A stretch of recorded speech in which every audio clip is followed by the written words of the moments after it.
Hi, my name is Darren, and this is HCJ.tax, and we're a team that seeks to demystify that sometimes confusing world of international tax. And today we again have the honor and privilege of having a conversation with the one and the only Mark Morris. Mark, could you please introduce yourself? Yes, I'm an expert in automatic exchange of information and exchange on demand, and I've been consulting for the OECD and the EU Commission and the EU Parliament since the days of the EU Savings Tax Directive in 2002.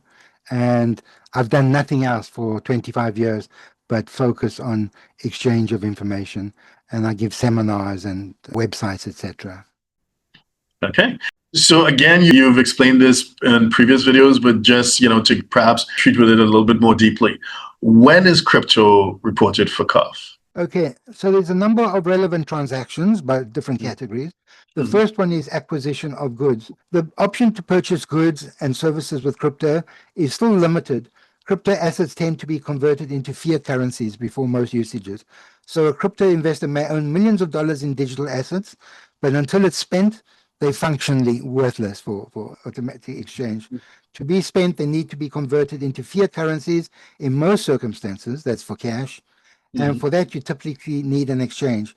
Accordingly, a clever, albeit obvious method for identifying potential reporting passes is to ignore them until they seek to convert these digital investments into currencies. For that, the owner of digital assets tend to go to an exchange either by themselves or via an intermediary.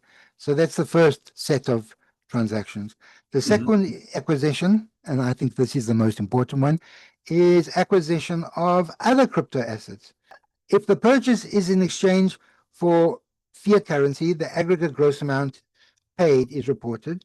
But if the acquisition is exchanged for other relevant assets, the aggregate fair market value of the acquisition is reported. So if you change your Bitcoin for Ethereum, then it's reported, or all Mhm. these altcoins, etc. Mhm. When you Mhm. dispose of them, if the sale is in exchange for fiat currencies, the aggregate gross amount received.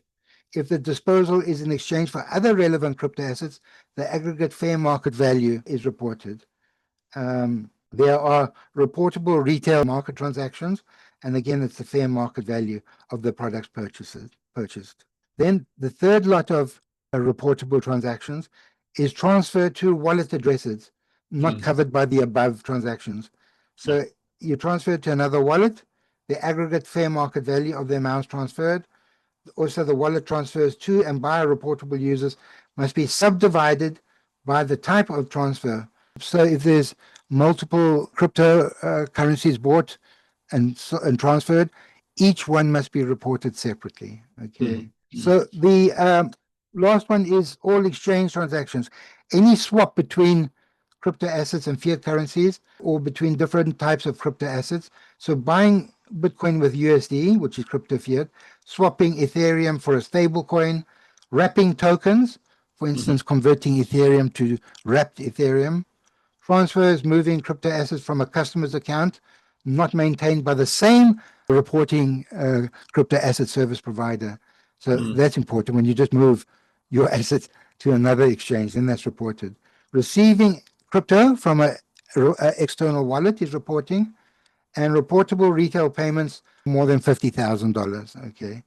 Because Mhm. reports must be filed for each type of crypto assets, several different reports have to be filed for a single reportable user. This would be in the case, for example, if the reportable user acquired or disposed several different types of crypto assets, or if it received or disposed non-fungible variations on the same crypto assets, unless those variations had the same unit values.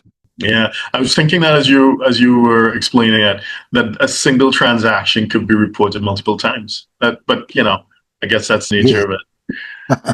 Okay, so Mark, if anyone wants to reach you and contact you to find out more about these tax planning and structures, what's the best way to do so?